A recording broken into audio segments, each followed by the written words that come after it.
Film शुरू होने से पहले स्क्रीन पर एक लाइन आती है, many people worked behind this film. लेकिन सच ये है, उन मैनी पीपल को कोई कभी जानना ही नहीं चाहता। सुबह के 5 बजे थे। फिल्म सिटी के बाहर एक लंबी लाइन लगी थी। कोई 18 साल का लड़का था जो पहली बार शूट पर आया था। कोई 45 साल का आदमी था जो पिछले 20 साल से भीड़ में खड़ा हो रहा था, और एक बूढ़ा आदमी लगभग 65 साल का धीरे धीरे लाठी के सहारे चल रहा था। उसके हाथ कांप रहे थे, लेकिन फिर भी वो आया था, क्योंकि घर में दवाई खत्म थी और आज काम नहीं करता तो रात को खाना नहीं बनता। उसी लाइन में एक छोटी बच्ची भी खड़ी थी, सिर्फ 8 साल की। स्कूल बैग की जगह आज उसके हाथ में शूट का पास था।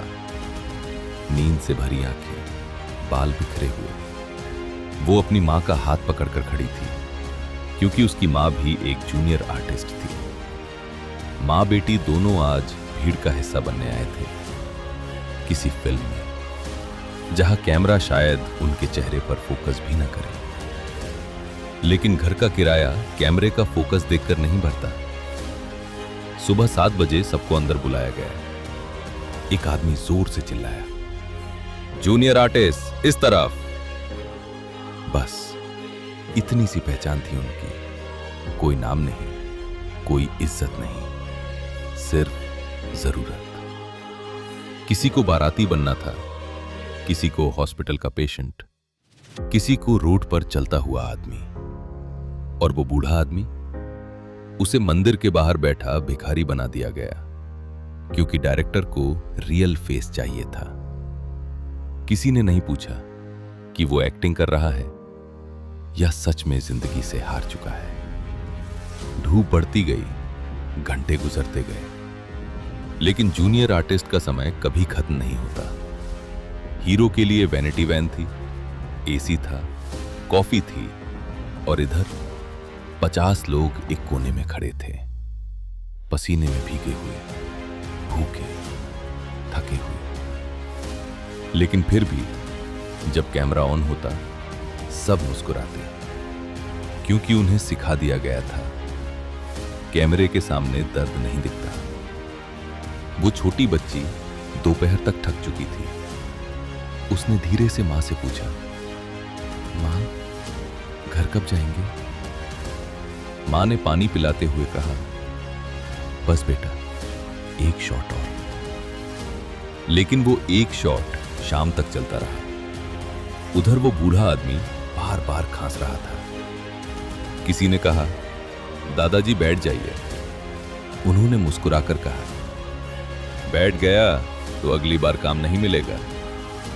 और ये बोलते वक्त उनकी आंखों में पानी था, क्योंकि उम्र हार चुकी थी, लेकिन पेट अभी भी लड़ रहा था। शाम को एक 50 साल की औरत मेकअप हटाते हुए चुपचाप रो रही थी। किसी ने पूछा, क्या हुआ? वो बोली, आज बेटे की फीस भरनी है, इसलिए बुखार में भी आना पड़ा। फिर हंसने लगी। गरीब इंसान ना रोते रोते भी हंसना सीख जाता है। रात के 11 बजे शूट खत्म हुआ। 12 घंटे, 14 घंटे, कुछ लोगों के लिए 16 घंटे, और फिर सबके हाथ में 500 रुपए पकड़ा दिए गए। बस पूरे दिन की जिंदगी की कीमत। कोई चुपचाप पैसे गिन रहा था, कोई दवाई के बारे में सोच रहा था, कोई घर जाकर दूध ले जाएगा, कोई बच्चे के लिए बिस्किट। और वो छोटी बच्ची, वो मां की गोद में सो चुकी थी। शायद उसने सपना देखा होगा कि वो भी एक दिन हीरोइन बनेगी, लेकिन उसकी मां जानती थी, कल सुबह फिर 5 बजे उठना है, फिर लाइन में लगना है, फिर भीड़ बनना है। सच बताऊं, फिल्मों में जो भीड़ आपको दिखती है ना, वो सिर्फ लोग नहीं होते, वो अधूरे सपने होते हैं। कोई अपने माँ बाप के लिए खड़ा होता है, कोई बच्चों के लिए, कोई दवाई के लिए, कोई सिर्फ 2 वक्त की रोटी के लिए।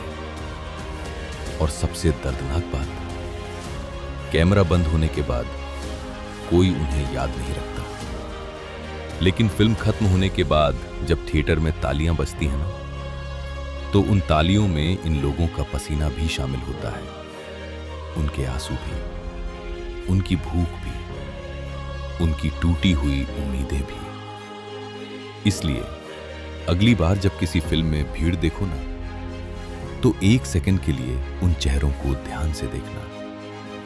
हो सकता है उनमें कोई बच्ची अपने स्कूल की फीस के लिए खड़ी हो, कोई मां अपने बच्चों के लिए, और कोई बूढ़ा कलाकार सिर्फ इस उम्मीद में कि आज रात उसके घर चूल्हा जल जाए।